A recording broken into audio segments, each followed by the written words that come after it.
México es nuestro.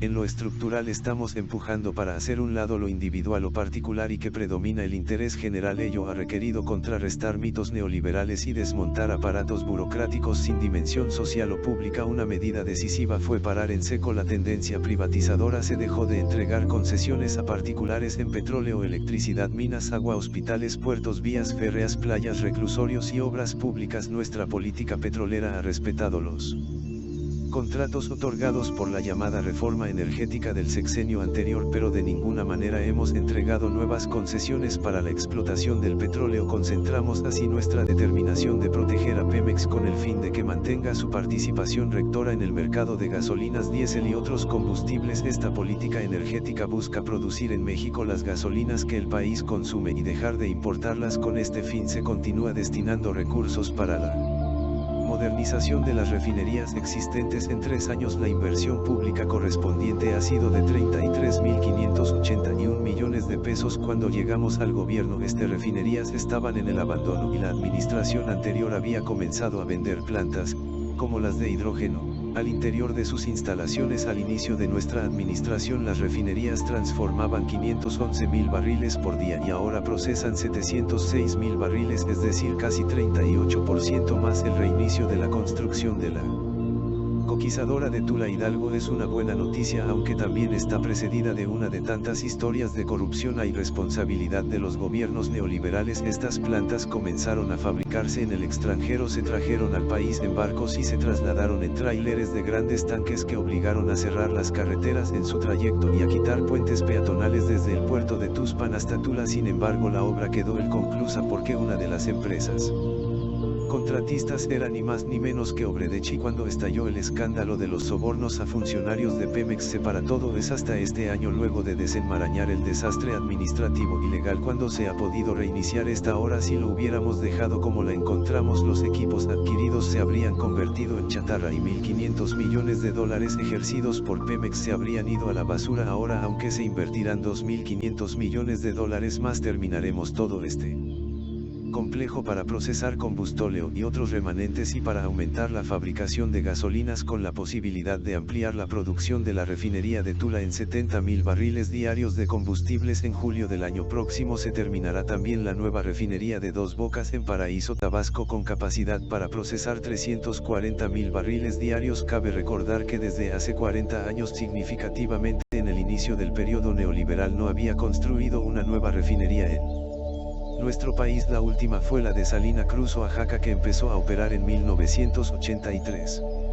Durante el gobierno de Carlos Salinas de Gortari en 1993, en vez de hacer aquí una nueva refinería, se optó porque Pemex se asociará con Shell para compartir la refinería de Air Park en Houston, Texas. Luego de muchos años de poseer Pemex el 49.995% de las acciones y de recibir utilidades marginales de menos de 9.000 millones de dólares en los últimos 12 años, porque el 50.005% de las acciones estaba en manos del Shell y a ellos les correspondía la dirección de la empresa, y siempre decidían reinvertir las utilidades. Se hizo la oferta para comprar la parte de la petrolera extranjera y se cerró la operación con un costo de 596.000 millones de dólares. Ahora la refinería es totalmente de Pemex y su producción de gasolinas y diésel y otros combustibles, 150.000 barriles diarios, se destinará al abasto del mercado interno en nuestro país. Recuerdo aquí la carta al pueblo de México que se atribuye al presidente Adolfo López Mateos, quien la habría escrito en 1960 con motivo de la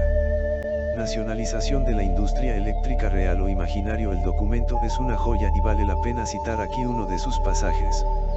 Una cosa obvia es que México requiere de varios años de evolución tecnológica y una eficiencia administrativa para lograr nuestra independencia energética. Sería necio afirmar que México no requiere de la capacitación tecnológica en materia eléctrica y petrolera, pero para ello ningún extranjero necesita convertirse en accionista de las empresas públicas para apoyarnos. Solo un traidor entrega a su país a los extranjeros. Los mexicanos podemos hacer todo mejor que cualquier otro país. Cuando un gobernante extranjero me pregunta si hay posibilidad de entrar al negocio de los energéticos o a la electricidad, él respondió que apenas estamos independizándonos de las inversiones extranjeras que nos vaciaron al país, pero que en tanto los mexicanos sí queremos invertir en el petróleo americano o en su producción de energía eléctrica, por si quieren un socio extranjero.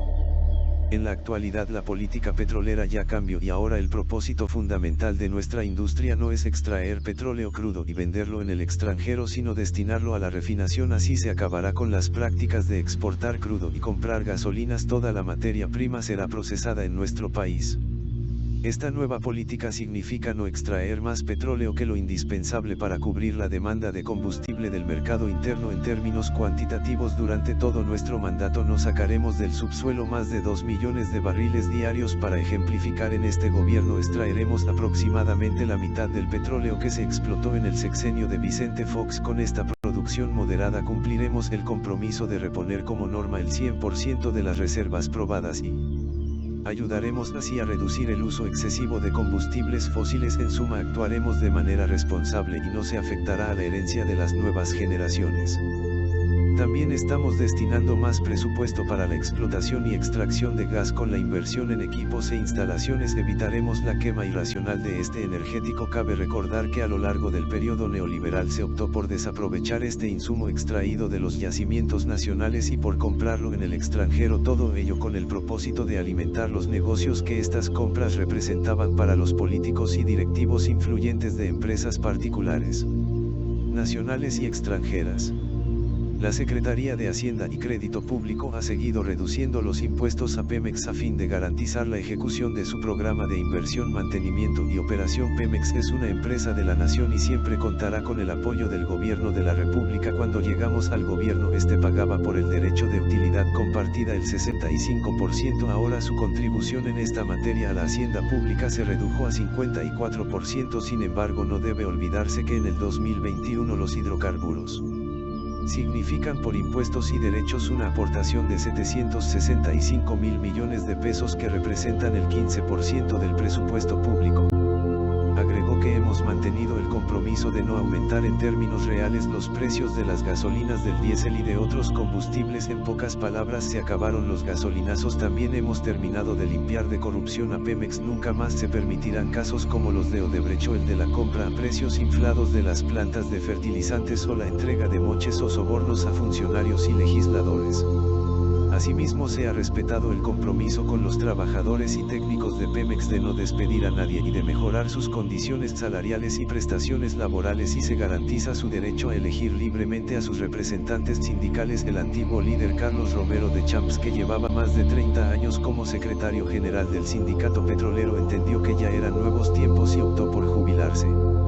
En fin, con los obreros de esta industria y con los obreros de todo México estamos rescatando a Pemex y a la nación. El 23 de marzo de 1938, 5 días después de la expropiación petrolera, el presidente Lázaro Cárdenas recordaba en sus apuntes: en el año de 1926, cuando era comandante militar en la zona petrolera en las costas del norte de Veracruz, lo visitó el general Heriberto Jara, gobernador de ese estado, quien le habló de los problemas que con frecuencia ocasionaban las empresas petroleras extranjeras: despojos, asesinatos, sobreexplotación de los recursos naturales y mucha prepotencia, pues según escribió el presidente Cárdenas, hacían alarde de contar con apoyos poderosos sintiéndose en tierras de conquistas. Por eso la profesión petrolera es uno de los actos de independencia económica y política más importantes de nuestra historia, y aún con el paso del tiempo esa decisión serena y firme sigue siendo un ejemplo de cómo actuar para enaltecer la dignidad nacional y perseverar en la construcción de una patria más libre, más justa, más democrática y más soberana.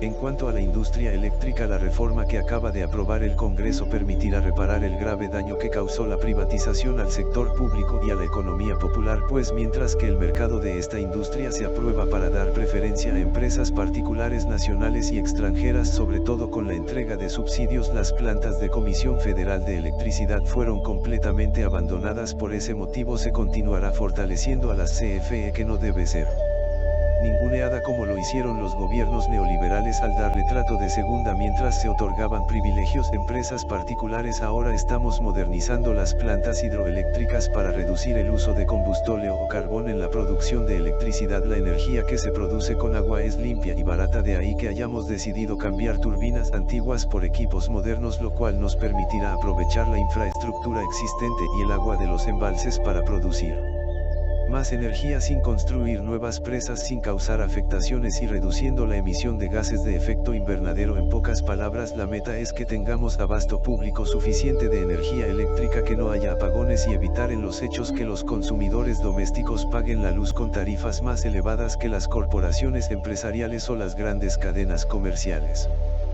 México es